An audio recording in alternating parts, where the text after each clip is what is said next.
Boa tarde a quem me vê pela internet, né? Boa tarde aos presentes aqui, que não são muitos, infelizmente, por causa do protocolo que a gente tem que seguir. A ideia é que a gente pudesse ter a casa cheia, de volta, né? Quem sabe em breve a gente vai ter. Então, antes de eu dar início, a gente vai fazer uma oração. A Ana voluntariamente, né, se prontificou em fazer a oração.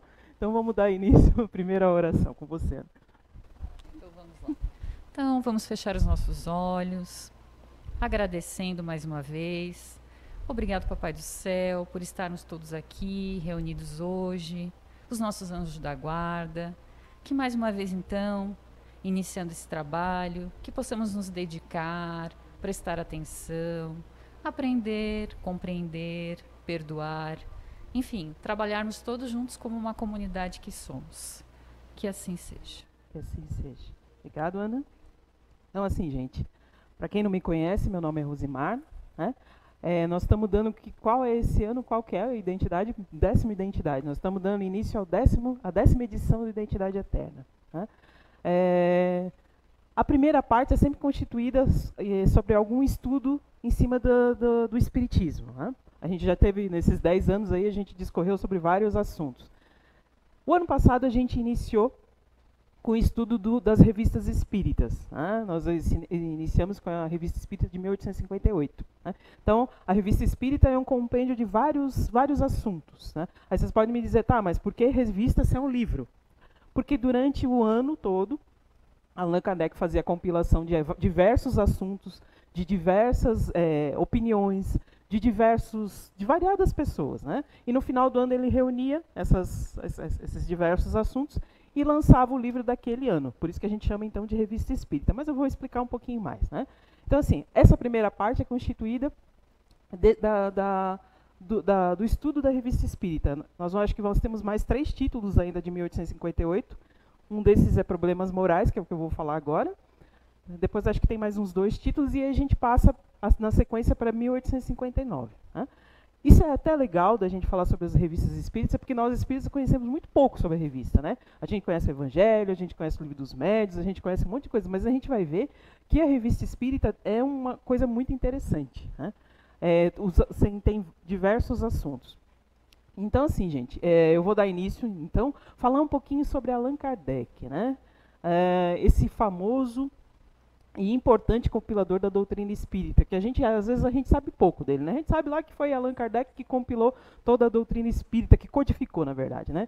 A doutrina espírita, mas a gente sabe muito pouco que tem por trás do homem Allan Kardec, né? A ideia não é eu falar dele agora, mas é só para a gente dar um apanhado geral de quem que é Allan Kardec. Na verdade, Allan Kardec, o nome dele não era esse, né? A gente sabe que ele era um pedagogo, Hippolyte Léon Denisard Rivail, né? Mais conhecido como professor Rivail. Então, ele nasceu na França, em 1804, e faleceu em 1869, vítima de um aneurisma. Né? Então, Allan Kardec se tornou Allan Kardec quando ele começou a estudar o Espiritismo, começou a codificar a doutrina, e ele teve acesso a uma das vidas dele. E numa dessas vidas, ele tinha sido um druida de nome Allan Kardec. Então, ele resolveu adotar esse nome para a doutrina espírita, para ser o expoente da doutrina espírita, para não confundir tudo aquilo que ele já tinha construído como pedagogo. Não que ele tivesse receio de estar à frente do espiritismo, não. Mas era para não confundir a personalidade dele como pedagogo. Né? Então, Allan Kardec era uma daquelas crianças que era dotada de inteligência superior aos demais. Né? Não só inteligência mental, intelectual, como a gente diz, né? O interessante é que ele já tinha 14 anos e ele gostava de ensinar os amigos dele da escola. Então, o que ele fazia? Ele aprendia lá na escola, chegava em casa e reunia alguns colegas que não tinham tanta condição financeira ou condição de estudar numa instituição como ele estudava, e passava tudo que ele estava aprendendo para esses amigos. Né? Então, assim, ele desde muito novo ele já teve essa boa ação muito forte dentro dele. Né? Então, a mãe dele, o que a mãe dele fez? Pegou e internou ele no Instituto de Yverdon, na Suíça. Né? E lá se aplicava o método de Pestalozzi, muito famoso até hoje. Né? Mas era inovador na época. O pai dele, o pai do Allan, era contra. Mas a mãe, olha só, a mãe à frente também fez com que o menino se internasse lá nessa instituição. Então, após ele concluir os estudos, ele voltou para a França e se tornou mestre em letras, né? Também em ciências. E se tornou referência na pedagogia. Ele seguiu o método de Pestalozzi, além de publicar diversos livros didáticos, né? Então, Allan Kardec conhecia várias línguas. Ele falava alemão, italiano, francês, holandês, latim, grego, francês, olha isso, gaulês e algumas outras línguas que já são mortas, né? Que já não são tão divulgadas. Então, diante de tamanha inteligência, né, essa pessoa se tornou membro de diversas sociedades científicas da época, né? Na época, as pessoas se reuniam em sociedades científicas para provar a sua importância, né? Então, você era importante intelectualmente e na sociedade se você participasse dessas sociedades. E ele era membro de vários. Então, era uma pessoa muito visada e respeitada por isso, né? Então, juntamente com a sua esposa, em 1828, a sua esposa Amélie Gabrielle, que também era uma mulher à frente dos costumes da época, ela era aproximadamente 10 anos mais velha que o Allan Kardec. Então, junto com a Amélie, eles fundaram instituições de ensino e eles ministravam aulas. Então, entre 1835 e 1840, eles ministravam aulas gratuitas, gente, de química, física, astrologia, fisiologia e anatomia comparada. Então, assim, tudo aquilo que ele aprendeu, tudo aquilo que ele se dedicou, tudo aquilo que ele investiu, ele ministrava gratuitamente, né? Então, em 1855, Allan Kardec começou com as suas experiências no mundo da espiritualidade, que foi na época que começou aquelas mesas girantes em Paris, né? Muito na Europa e muito também nos Estados Unidos. Mas ali em Paris foi o foco. E o Allan Kardec se sentiu atraído por essas experiências, né? Nessa época, ele já contava com mais de 50 anos de idade. A gente pode fazer a conta ali. Em 1855, ele já tinha mais de 50 anos de idade, né? Então, assim, foram aproximadamente mais de 12 anos de pesquisas lúcidas e científicas, exaustivo. Eu imagino, né, deve ter sido exaustivo para ele compilar tudo que ele compilou em pouco tempo, né? Então, assim, o conjunto da obra de Kardec se compõe de aproximadamente 18 volumes, entre as revistas e as obras, né? Tem gente que até que fala mais, porque tem aqueles pequenos opúsculos, né? Então, assim, para a gente entender a dimensão do legado desse nosso codificador da doutrina, um historiador, ele faz parte de pesquisas de Kardec, da vida de Kardec, tem gente que se especializou em pesquisar a vida de Kardec. Então, esse historiador, ele diz assim, que, estatisticamente, se uma pessoa tirar 1 hora por dia para ler as obras de Kardec, que vamos levar em consideração que você tire, né, uma pessoa normal, leia 1 hora por dia as obras de Kardec, em aproximadamente 5 anos a gente vai concluir tudo que ele leu, né? Então, estatisticamente. Então, pode ser que tem gente que vai demorar mais e tem gente que vai demorar menos, né? Então, assim, a Revista Espírita, ela foi lançada em 1º de janeiro de 1858. Né? O Livro dos Espíritos havia sido lançado em 18 de abril de 1857. Então, um ano depois, ele lançou a Revista Espírita. E, junto com a Revista Espírita, também ele fundou a primeira sociedade espírita no mundo, né? A Sociedade Parisiense de Estudos Espíritas. Então, já dá para ver como ele estava à frente, né? Uma pessoa que tinha a importância que ele tinha na sociedade, que tinha construído tudo aquilo intelectualmente, que tinha uma carreira, que tinha um monte de coisa por trás dele, ainda assim, ele lançou isso tudo que era visto como, na época, não era bem visto, né?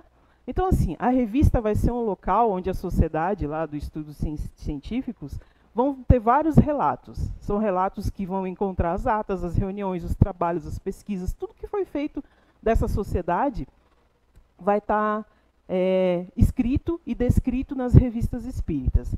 Então, ele define assim: a sociedade tem por objeto de estudo todos os fenômenos relativos às manifestações espíritas e suas aplicações às ciências morais, físicas, históricas e psicológicas, né? Então, a gente vai ver ali que a revista visa principalmente discutir e não disputar. Isso é uma máxima ali que Kardec sempre quis colocar para todo mundo, né? Jamais atacar as pessoas, e sim discutir ideias, né? não é para ter disputa pessoal, que na maioria das vezes a gente vê, né? A gente quer impor a nossa ideia disputando com a pessoa e não discutindo a ideia, né? Inclusive as ideias contrárias. Ele dizia sempre assim, que a gente tem que atacar uma ideia, mas não atacar a pessoa, né? Quantas vezes a gente ataca a pessoa e não a ideia? Ou favorece a ideia favorecendo a pessoa, né? Ele não fazia esse tipo de coisa. Ele dizia assim que os argumentos têm que ter jamais a referência pela pessoa. É claro que assim, é muito mais, você dá muito mais valor e muito mais crédito dependendo da pessoa que te está dando o argumento, né? Mas todo o argumento para ele era plausível de discussão. Ele não se atentava como que você era. Até porque, em vários dos livros, principalmente nos livros dos médiuns, no livro dos médiuns, tem muita coisa de gente que não era moralmente assim tão legal. E ainda assim as ideias ali eram discutidas. Então Kardec, segundo Kardec, a gente tem que ler de tudo, né? Para saber se o nosso ponto de vista se sustenta, com argumentos e com razão, né? A compreensão tem que ser pela razão, pela lucidez e pela convicção. Você não vai impor para as pessoas a verdade, elas têm que aceitar, né? E a verdade é o ponto de vista de cada um, dependendo do teu grau de maturidade, né? E o grau de maturidade varia muito, né? Não é porque você tem mais idade que você tem mais maturidade. Nem sempre é assim, né? A gente acha que é assim, ou a gente acredita que seja assim, mas nem sempre é assim.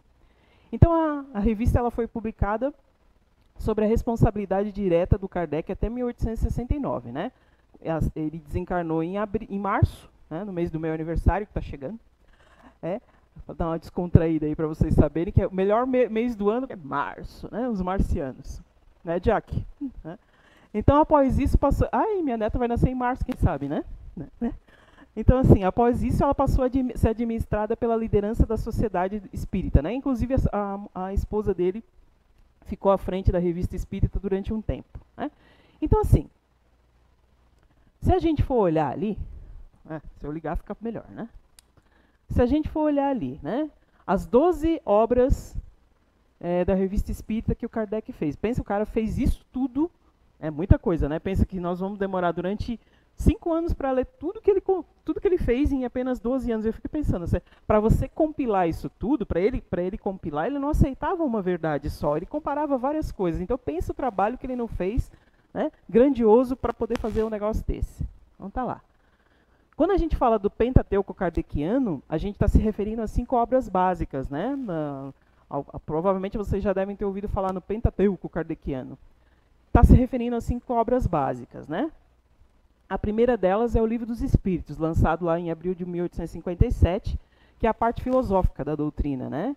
A primeira edição tinha aproximadamente 505 perguntas e ela teve um relançamento com mais de 1000 perguntas, né? Na segunda edição dela ali, né?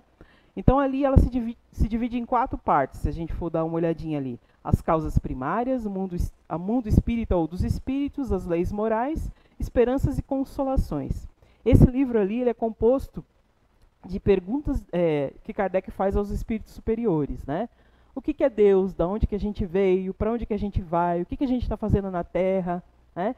Inclusive, se a gente só nasce na Terra, isso é uma das questões que ele fala ali, né? E ela é respondida, essas perguntas são respondidas pelos espíritos de verdade, a falange de espíritos de verdade, que não é um só, né? É a falange dos espíritos. Quando a gente fala de falange, a gente fala de coisa ruim, não. Ali é a falange dos espíritos de verdade, eles que respondiam as perguntas de Kardec. E o Kardec não perguntava uma vez só, né? Às vezes ele fazia a mesma pergunta de maneiras diferentes, como a gente sabe que, conhecendo o grupo de comportamento do Kardec, que é o que vocês vão ver depois, na segunda parte do Identidade, vai ver que ele faz parte de um grupo de comportamento que ele pergunta 50 vezes a mesma coisa de maneira diferente, né? E se você responder uma vírgula diferente, ele sabe dizer qual é o ponto da vírgula que você respondeu diferente, né? O segundo livro ali é o Livro dos Médiuns, em janeiro de 1861, que é a parte experimental e científica da coisa, né? Teve seu lançamento em 1861. Ele mostra os benefícios e os perigos da mediunidade, né? Esse é um livro bem explicativo e bem elucidativo sobre mediunidade. Inclusive, antes da pandemia, a gente estava fazendo um estudo do Livro dos Médiuns, né? Era uma coisa muito interessante, né? Às vezes a gente sozinho tem uma compreensão diferente de quando a gente está em grupo, né? E era uma parte muito boa quando a gente fazia os estudos, né? Ali ele responde que os espíritos podem ser maléficos e podem prejudicar a mediunidade da pessoa. Então você tem que tomar muito cuidado, né? Porque eu penso assim, né? Eu sempre pensei, mas que mediunidade não é uma coisa sobrenatural. Porque eu fico pensando assim, ó, se o mundo espiritual é muito maior que o mundo físico, que o mundo material, então não tem nada de sobrenatural você ser um espírito, não tem nada de sobrenatural você ser médium. O médium é apenas um intermediário entre os dois planos, né? Então, às vezes, a gente tem um valor muito diferente do que é ser médium, né? A gente compara aquela mídia, que a mídia faz que o médium, um guru, que bota um negócio na cabeça, né? O santo, que sabe dizer tudo. Não, o médium é uma pessoa como a gente, né? Que se conecta com espíritos que ele vai ter afinidade. Então, se o médium não tem uma boa moral, se o médium não tem uma boa conduta, ele também não vai se afinizar com espíritos de boa moral e de boa conduta. Então, não vou dar spoiler do livro, mas é um livro muito interessante para a gente estudar. Tá? Aí o próximo livro ali é o Evangelho segundo o Espiritismo. Editado em 1864, a obra pode ser entendida como a parte moral da doutrina. Nela, Kardec e os espíritos superiores comentam, numa linguagem acessível, as principais passagens da vida de Jesus, explicam as parábolas e demonstram a grandiosidade do Mestre nos seus ensinos, que ele dá muitos conselhos, né, importantes sobre a nossa conduta diária diante das dificuldades da vida, né? Então, aqui eles fazem alusão do espírito mais perfeito que já nasceu sobre a Terra e a gente não compreendeu até hoje o que ele veio dizer, né? Que se a gente tivesse compreendido, a gente não estava aqui, né? Então, assim, também é um livro que a gente pode ter de cabeceira e ler várias vezes, né? Porque dependendo do estado que você tiver, dependendo do momento que você tiver, você vai ter uma compreensão diferente desse livro, tá? Próximo livro, Céu e Inferno. Nessa obra, ele lançou em 1865, estou dando spoiler do próximo ali, né? Através da evocação dos espíritos das pessoas de mais diferentes. Aqui sim, ó, de diferentes classes sociais, diferente classe moral, né? Crenças e condutas diferentes. Ali, nesse livro, ele explica como é que foi a chegada no plano espiritual dessas pessoas. Também, ó, também não vou dar spoiler muito não, né? Mas é interessante a gente ler. E o último ali, que é a Gênese, né? Nessa obra, ele explica a formação do universo. Olha que coisa interessante. A formação do universo, demonstrando a coerência dos conhecimentos científicos com os conhecimentos filosóficos.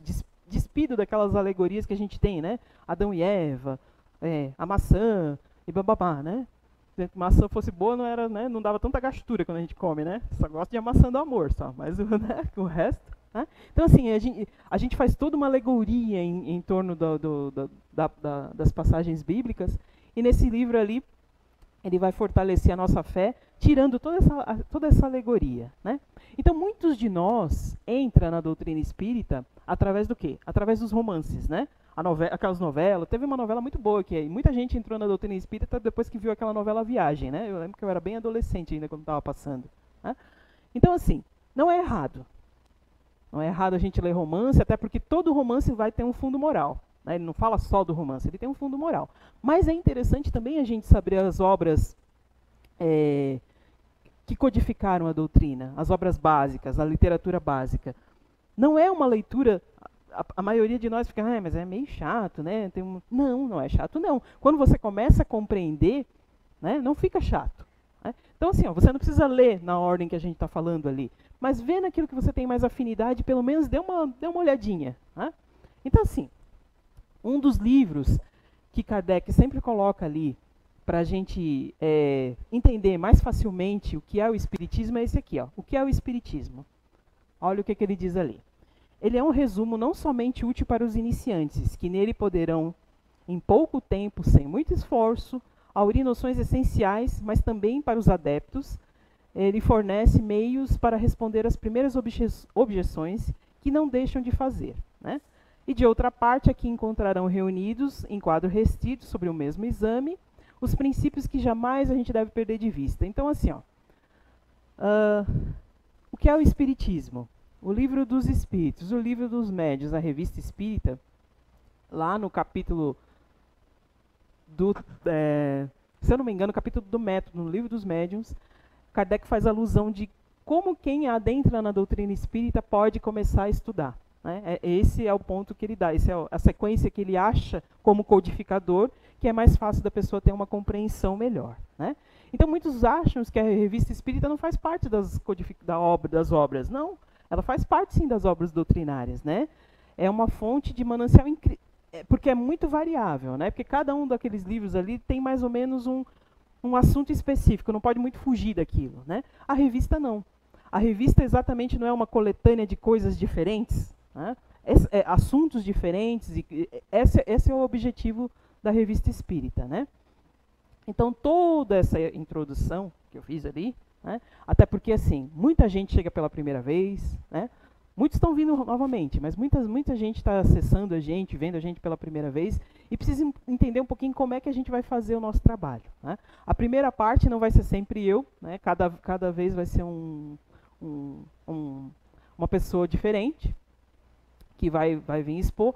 Aproximadamente vai ser 1 hora, 40 minutos, depende do assunto, um pouquinho mais, um pouquinho menos. Então, nessa primeira parte, a gente vai falar sobre o espiritismo, dentro dos temas da revista espírita, e na segunda parte, entra com a parte do identidade. Por que a gente faz a primeira parte do espiritismo? Se a gente associar o espiritismo ao estudo dos comportamentos, fica muito mais fácil entender algumas questões. Né? E o que a gente está vendo na revista espírita, ele está falando sobre problemas morais. A gente vai falar aqui, daqui a pouco, sobre problemas morais. Isso lá em 1800 e bolinha. Já se discutia problemas morais. Hoje, a gente não tem o mesmo problema? A gente não está passando exatamente por um período em que questões morais são levantadas o tempo todo? Né? Então, assim, não é nada fora do nosso contexto. E a gente, estudando o que é o espiritismo e compreendendo a primeira parte, fica muito mais fácil entender a segunda parte. Por quê? Lá eu vou estudar o meu comportamento e eu vou entender que eu sou uma pessoa milenar. Né? Eu não nasci só nessa vida, eu não tive só essa vida. Né? Eu já tive várias.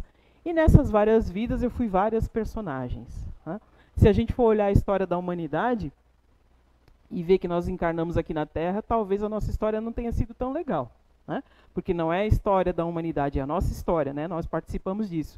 Então, aqueles reis, aquelas rainhas que a gente tanto queria ser, né? Quando a gente vai lá, eu fui rei, fui rainha, né? Fui não sei o quê. Mas a gente vai ver que eles tinham uma moral, poucos tinham uma boa moral. A maioria não, a maioria queria se prevalecer em cima de tudo, queria ganhar, queria fazer, queria acontecer. Né? Hoje só mudou o nome, não é mais rei, né? Não é mais rainha, mudou o nome. Mas as questões morais são as mesmas, né? Só mudaram a época. Né? Então, eu vou falar aqui num capítulo de maio de 1858, que fala sobre problemas morais. Antes de eu entrar ali, assim, esses problemas morais, nessas 12 edições da Revista Espírita, não tem só esse capítulo. Né? São vários capítulos falando sobre problemas morais. Mas, especificamente, nesse aqui, ele está falando sobre riqueza. Né? Então, antes da gente entrar aqui, a discussão que era levantada em cima das perguntas, muitas das questões eram respondidas pelo espírito de São Luís. São Luís foi considerado o patrono da sociedade espírita. Né? E não era aquele Luís XV que a gente estava acostumado a ver, não. Tá? Era o Luís IX. Né? Esse grandioso espírito, enquanto encarnado, ele ficou encarnado entre 1214 e 1270. Né? Ele se tornou rei aos 12 anos sob a tutela da mãe dele, que assumiu ele como regente até os 16 anos. Então, a mãe é que ajudava ele a governar até ele atingir a maioridade para poder ser rei, na época com 16 anos. Então, através do exemplo da mãe, ele se tornou um rei poderoso, piedoso e altruísta. Né? Difícil isso na época, né? Bem difícil. Né? Então, ele aumentou o reinado dele, lá o reino dele, à custa dos nobres. Muito diferente do que a maioria fazia. Né? A maioria não espremia os pobres. Ele não. Ele teve a coragem de, naquela época, aumentar o poder dele à custa dos nobres. Mas, ao mesmo tempo, ele favoreceu o comércio francês. Então, é uma pessoa muito inteligente. Né? Novo e muito inteligente.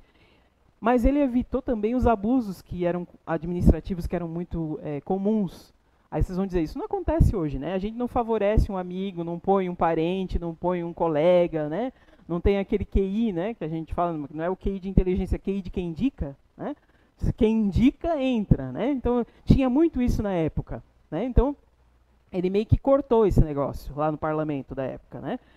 Mas, ao mesmo tempo, ele era admirado por isso.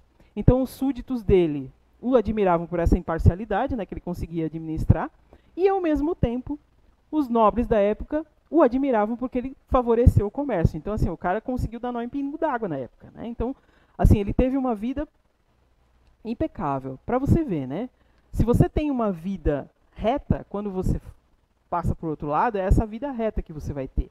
E essa vida reta que vai te favorecer com que você tenha sintonia com essa ou aquela outra pessoa encarnada, né? Então, não tem eu como encarnado, né, que vou aí, faço e aconteço, ter uma sintonia com uma pessoa boa, que eu não tenho afinidade, não tem, né? Então, assim, esse rei, né, quando era vivo, olha quanta coisa ele construiu. Provavelmente vocês já ouviram falar da Sorbonne, né? Muitas pessoas se formaram ali, muitos prêmios Nobel se formaram ali, né?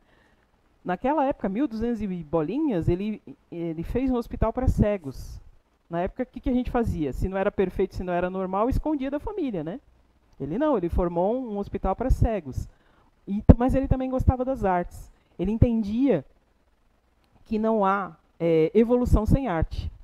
Não tem, realmente não tem evolução sem arte, né? Alguns vão discutir comigo, mas arte não é... Me perdoe, gente.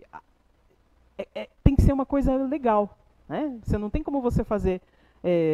Eu não gosto de falar mal de estilo musical, né? Mas tem alguns estilos musicais que você fica, cara, né? Não tem como, né? Então, claro que vai do gosto de cada um. Mas a arte é que vai transformar você. A arte te dá sensibilidade para perceber coisas que a gente às vezes não percebe, né? Tem gente que gosta daquele rock que você fica, meu Deus do céu, né? Mas tem gente que gosta de música clássica. Mas tem gente que consegue escutar os dois, né? Então tá. Então, assim, esse rei foi extremamente católico, olha só.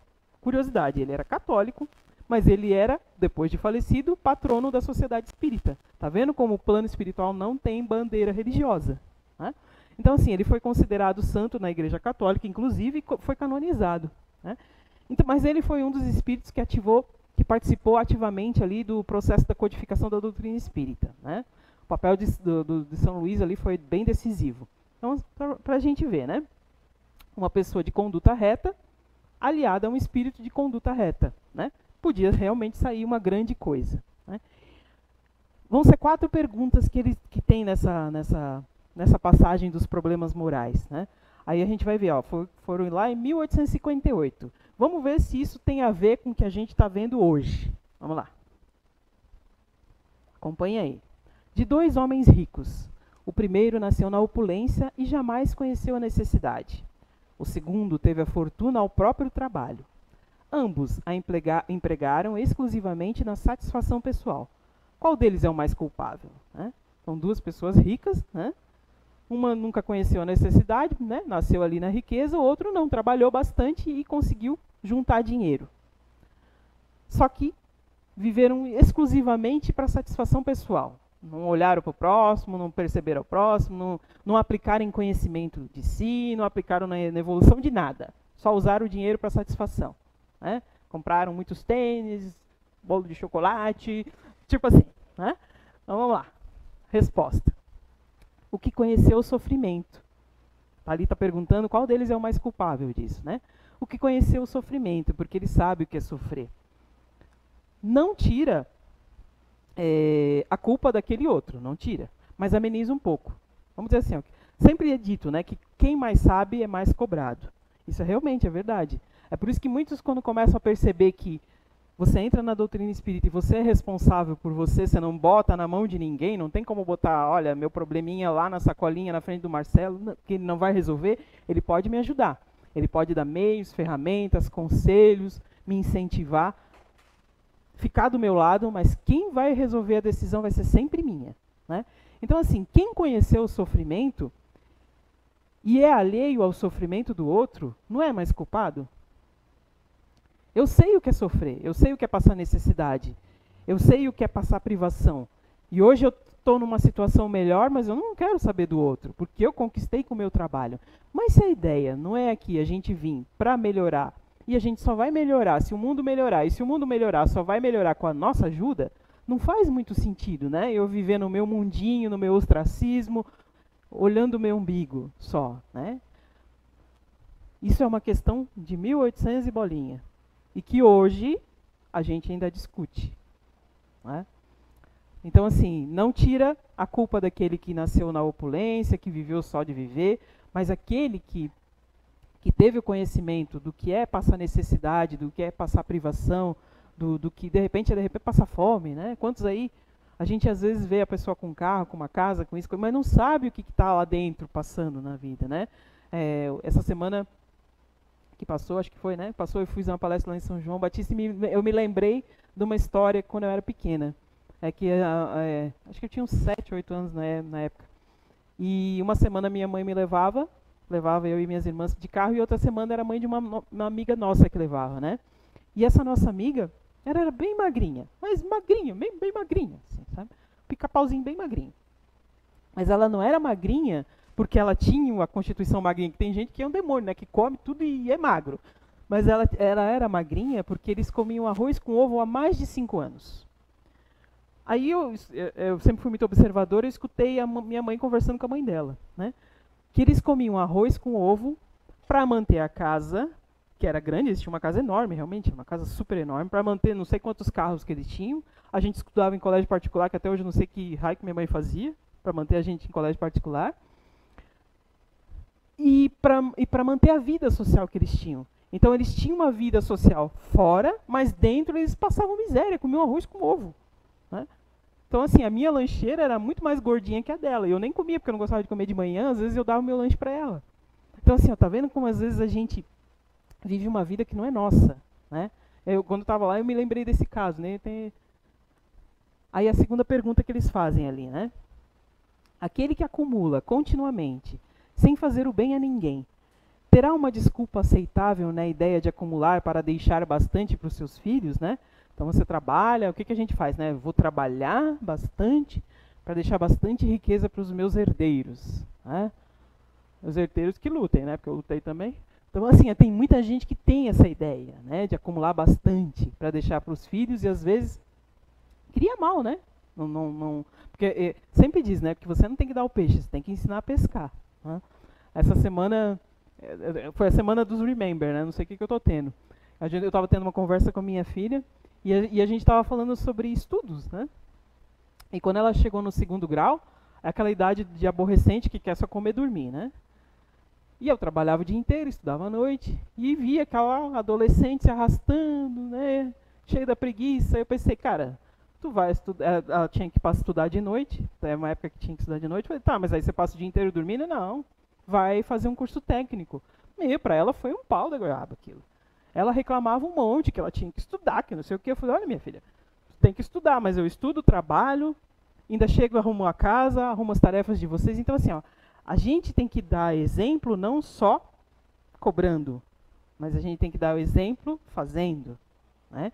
Então, ela disse assim, que hoje foi a melhor coisa que eu pude fazer por eles, né? Porque os dois já têm profissão, são super novinhos e já têm profissão. Mas na época ninguém quis, não, ficaram muito revoltadinhos, né? Então, ali, a resposta deles ali é um compromisso com a má consciência, né? Nós, pais, educadores, tios, mães, avós, quem for, se você é responsável por ser o exemplo de alguém, a tua conduta vai dizer quem você é, não suas palavras, né? Outra pergunta ali. De 2 avarentos, o primeiro se priva do necessário e morre de privação sobre o seu tesouro. O segundo é só avarento com os outros e é pródigo para consigo mesmo, enquanto foge ao menor sacrifício a fim de prestar um obséquio ou fazer algo útil, e não impõe limite aos prazeres pessoais.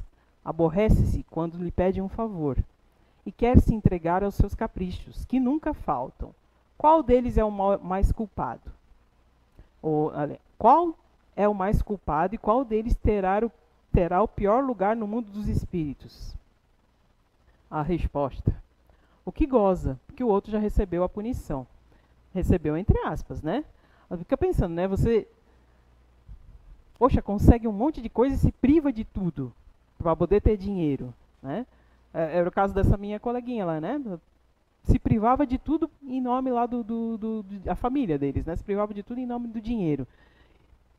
Não olha para o teu próximo. Ele está ali o tempo todo falando disso, de olhar para o próximo, de ter aquela visão diferente, de fazer diferente. Eu acho que há mais de 2000 anos, ou desde o Sermão da Montanha, sei lá, faz muito tempo, né? A gente nem lembra, a gente estava lá, mas a gente não lembra. Jesus tem convidado a gente para ser diferente, né? E até hoje a gente não entendeu o significado daquelas palavras, né? Quantos séculos, quantos anos já não se passaram? E a gente ainda continua no perrengue, né? Olhando para o nosso umbigo, olhando para a nossa família, olhando para os nossos queridos, né? Eu fico pensando assim, às vezes nossos anjos da guarda, nossos guardiões ou os espíritos superiores devem achar que nós somos... Já pensou assim, conversar com uma criança de 3 anos? Tem hora que enche o saco, né? Não enche o saco? Né? Você fica lá e eles ficam, não, por quê? Porque... Mas eu acredito que a nossa idade moral deve ser de uma criança de 3 anos para esses espíritos. Que fica, cara, vai por ali, não faz aquilo, seja verdadeiro, diga o que você quer. Né? Que quantas vezes a gente não diz aquilo que a gente quer, não diz a nossa intenção. Né? Às vezes você faz as coisas erradas, mas não com a intenção de fazer coisa errada. Né? Por acaso acaba acontecendo um negócio errado. Aí o que vai valer realmente é a intenção. Mas às vezes você deixa a coisa acontecer porque não fala o que quer. Não fala o que pensa. Eu estou falando isso porque muitas vezes eu sou assim, sabe? Eu tenho uma dificuldade de falar o que eu quero. Não tanto, né? Já foi pior, mas hoje, às vezes tem uma dificuldade de falar o que quer, de falar o que realmente espera. Ou às vezes você passa uma mensagem, a pessoa entende outra e você, deixa. Não é assim, né? A gente veio aqui para aparar essas arestas. E quanto mais rebelde a gente for, pior vai ser, mais vezes você vai repetir a lição. Só que assim, chega um período da nossa evolução, um período da história, um período da evolução das coisas aí, que você não vai mais ter tempo para isso. Eu vou fazer uma pergunta. Quantas vezes a maioria trabalha, né? Quantas vezes você já trabalhou, gostava daquele trabalho, curtia muito aquele trabalho, estava trabalhando normal, chegou no final do dia, você foi demitido. Aí você fica, poxa, e amanhã eu faço o quê? Assim, mais ou menos, é a nossa vida, né? A gente nem sabe o dia que nasce, né? A não ser que você marque uma cesárea. Aí você sabe o dia que você nasce. Mas o dia que você vai embora, você não sabe. E se de repente a gente vai embora e não fez aquilo que deixou para amanhã, que deixou para o outro dia, que deixou para uma outra hora, que deixou para uma outra oportunidade? A gente sempre fala assim, quando eu tiver isso, eu vou fazer aquilo. É sempre uma barganha, né? Quando eu for assim, eu vou fazer aquilo. Não. Durante muito tempo, eu não quis ser voluntária da casa porque eu achei que eu não tinha... A minha vida não era legal para ser voluntária. Mas aí eu entendi que a minha vida ia ser legal na medida que eu fosse me doando. E foi o que aconteceu. Né? Quanto mais você faz o bem para o próximo, quanto mais você estende a tua mão para o próximo, melhor fica a tua vida. Mas não isenta você de passar pelo que tem que passar. Porque muitas vezes, como eu disse, a gente quer barganhar com Deus, né? Olha só, mas eu sou voluntária, eu faço isso, eu faço aquilo, eu dou assistência nisso, eu levo não sei o que para não sei... Por que eu estou passando por isso? Porque tu tem que passar. De repente, se você não fizesse isso, a lição ia ser muito pior. Né? Então, assim, o que a gente tem que passar, a gente tem que passar. Agora, precisa ver o olhar que você vai ter enquanto você estiver passando por determinadas situações. E não deixar a coisa rolar, né? Porque quando uma coisa não é legal pra gente, a gente já sabe. Mas a gente, às vezes, não tem coragem ou não quer assumir que aquilo lá não é legal para você. E vai deixando, vai deixando, vai deixando. Aí o negócio transborda e você quer falar, meu Deus do céu, e agora? Né? Na maioria das vezes as coisas dão errado, e não é só de vida passada, não. É porque a vida passada ficou lá no passado. Os espíritos dizem que a gente paga aquilo que a gente fez de errado em porções bem pequenininhas. Porque se a gente pagasse o que a gente fez de errado, já pensou você, né? Passamos lá pela idade medieval e a gente estacava os outros na ponta da lança. Né? Vai dizer que não, que a gente fazia isso sim. Né? Pela idade espiritual que cada um tem aqui, a gente fazia isso sim. Então, assim, já pensou se a gente pagasse isso e não fosse aos poucos? O bem que você faz é ter um advogado em qualquer parte, mas não é para barganhar, né? É para amenizar a situação. Né? Tô dando lição aqui, né? A outra pergunta lá, a última pergunta. Aquele que em vida não empregou utilmente a sua fortuna, encontra alívio em fazer o bem após a morte pelo destino que lhe dá? Então vamos lá. Eu não fiz o emprego bem da minha fortuna durante a minha vida. Depois que eu morrer, para onde é que eu vou? O que vai ser de mim? Né? Aí a resposta lá, não. O bem vale o que custa. E realmente o bem vale o que custa. Às vezes a gente acha que a gente está sendo bom quando a gente dá aquilo que sobra para o outro. E realmente, é mais do que justo. Eu não estou usando, eu vou lá e dou para outra pessoa. Mas não seria um bem maior eu tirar um dos meus aqui, ó, eu tenho 2. Eu uso os 2. Mas eu posso ficar só com um. Eu dou o outro para o outro. Esse bem não tem um valor muito maior do que aquele que eu estou dando só que é supérfluo? É isso que eles falam, vivem falando e a gente às vezes não entende, né? O bem vale o que custa. Claro que não é para você se despedir de tudo, sair dando tudo que é teu, né? Não, porque a gente vive num mundo material, a gente precisa das coisas materiais. É legal você ter uma casa, é legal você ter um carro, é legal você ter umas roupas legais, isso é muito legal, né? E até é válido isso. Mas você não veio só para isso. Né? Essa não é a sua primordial função. Né? Então, assim, o bem sempre vai valer aquilo que você... o esforço que você fez. Né? E é tudo esforço. Tudo esforço. Quanto mais esforço você emprega, né? Quantas vezes, né, você quer emagrecer? Olha o esforço que é, né? A tentação de não comer aquelas coisas gostosas, porque tudo que é gostoso engorda. Por que não inventaram um alface sabor brigadeiro? Eu não entendo isso. Tanta coisa, né? Não é um esforço? Você quer desenvolver tua musculatura, você tem que levantar cedo, fazer exercício e achar que é o máximo. Eu tenho inveja desse povo que bota lá que está se exercitando com cara de prazer. Né? Provavelmente para algum deve ser, mas para outros deve ser um saco aquilo. Né? Então, assim, quando você quer ficar forte, musculoso, você desenvolve toda a tua musculatura, você se empenha, você faz sacrifício, você abre restrições para tudo.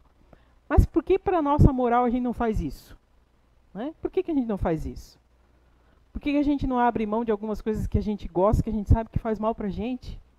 Algumas companhias, nem sempre as companhias que a gente acha agradável são boas para a gente. E às vezes as outras pessoas te chamam a atenção para isso e você fala, tá com inveja de mim. Não, né? Queria ter a vida que eu tenho. Mas a gente sempre sabe se a gente está indo para o lugar certo ou não. É que a gente que não dá o olhar para a gente. Como a Ana falou na palestra dela, né? A gente paga e muito caro para as pessoas dizerem para a gente o que a gente tem que fazer, porque a pessoa tem título, porque a pessoa tem isso, porque a doutora é nisso, porque a doutora é daquilo. E não escuta o teu anjo da guarda, não escuta teu colega que gosta de você, não escuta teu pai, tua mãe que está ali, que torce por você, que vibra por você, né? Então, assim, essas questões morais que ele coloca aqui, como eu disse, durante das 12 lá, edições da revista, não fala só sobre isso, fala sobre suicídio, tem vários assuntos, né? Então, assim, gente, essa primeira parte seria isso, como eu disse. Às vezes demora uma hora, às vezes um pouquinho menos, depende do assunto e depende da pessoa que tá aqui, né? Eu sempre me policio, porque eu gosto de falar bastante, acabo sempre indo na hora, né? E a Pamela já fez assim para mim lá dentro, então eu vou cumprir, né? A gente vai falar, ou quem tiver aqui, né, não me lembro quem vai ser a próxima pessoa que vai falar, num assunto diferente. Aí a gente vocês aí param um pouquinho também, a gente vai aqui fazer um lanchinho, vocês aí vão lá tomar uma água, né, fritar uma pipoca e esperar a segunda parte do Identidade Eterna, que aí vai entrar sobre os comportamentos, sobre o conhecimento, aliado ao espiritismo. Né? Então, assim, é importante que você que está aí, ou você que está aqui, assistam as duas partes do projeto, né? Que as duas partes foram feitas com bastante carinho para vocês. Né?